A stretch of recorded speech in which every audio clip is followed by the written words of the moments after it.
एक बार फिर पीएम नरेंद्र मोदी ने देशवासियों के साथ मन की बात की है। राजधानी भोपाल में साधु संतों के साथ मंत्री विश्वास सारंग ने प्रधानमंत्री नरेंद्र मोदी के मन की बात को सुना। वहीं मंत्री विश्वास सारंग ने दतिया उपचुनाव में बीजेपी की प्रचंड जीत का दावा भी किया है। देखिए खास रिपोर्ट। मंत्री विश्वास सारंग ने मन की बात सुनने के बाद कहा कि मन की बात के माध्यम से इस देश में क्या कुछ अच्छा घटित हो रहा है, वह सकारात्मक बातें जो कि संपूर्ण देश को और समाज को प्रेरणा देती है, वह बताने का एक बहुत सार्थक प्रयास किया है। और हर समय नरेंद्र मोदी की मन की बात कुछ नया इन्फॉर्मेशन भी देती है, संदेश भी देती है और प्रेरणा भी देती है। देखिए, आज हमने संतों के साथ मन की बात सुनी। नरेंद्र मोदी जी ने मन की बात के माध्यम से देश में जो सकारात्मक हो रहा है उसको पूरी दुनिया को बताने का एक बहुत अच्छा पहल शुरू की है। नरेंद्र मोदी जी ने ये सुनिश्चित किया है कि देश में वो सकारात्मक बातें जो समाज के छोटे छोटे वर्गों द्वारा की जा रही है, वो संपूर्ण देश उसका पालन करे, उसका अनुसरण करे।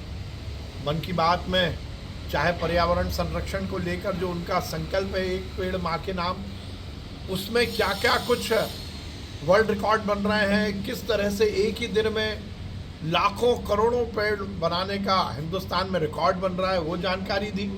तो बहनों द्वारा किस तरह से छोटे से प्रकल्प में स्वावलंबी बनने के संकल्प के साथ हर्बल टी मैन्युफैक्चरिंग का प्रकल्प शुरू किया, किस तरह से प्लास्टिक को पूरी तरह समाप्त करने का दृढ़ निश्चय लिया जा रहा है, प्रदूषण नियंत्रण की बात हो रही है। ये अलग अलग विषय हैं जो निश्चित रूप से हमें प्रेरणा देते हैं, समाज को प्रेरणा देते हैं। मन की बात के माध्यम से नरेंद्र मोदी जी के जो संकल्प हैं उनको हम पूरी तरह से आत्मसात करें, यही हमारा दृढ़ निश्चय है।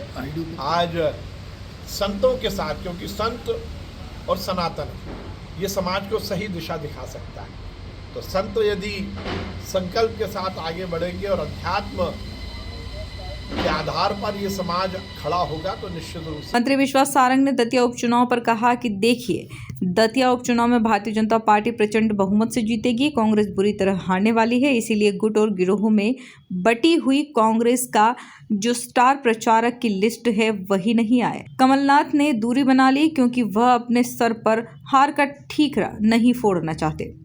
अब देखिए, दतिया चुनाव में भारतीय जनता पार्टी प्रचंड बहुमत से जीत रही है, कांग्रेस बुरी तरह हारने वाली है। इसीलिए गुट और गिरोह में बटी हुई कांग्रेस का जो स्टार प्रचारक की लिस्ट है वही नहीं पहुंचे। कमलनाथ जी ने दूरी बना दी क्योंकि वो अपने सर पर हार का ठीकरा नहीं फोड़ना चाहते। अब जनता ने मन बना लिया है, डबल इंजन की सरकार का विधायक बनेगा।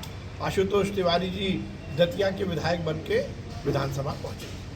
कुल मिलाकर देखा जाए तो एक बार फिर पीएम नरेंद्र मोदी ने देशवासियों के साथ मन की बात की। राजधानी भोपाल में साधु संतों के साथ मंत्री विश्वास सारंग ने पीएम नरेंद्र मोदी के मन की बात को सुना। वहीं मंत्री विश्वास सारंग ने दतिया उपचुनाव में बीजेपी की प्रचंड जीत का दावा भी ठोका है। Bureau report, MP news, Bhopal.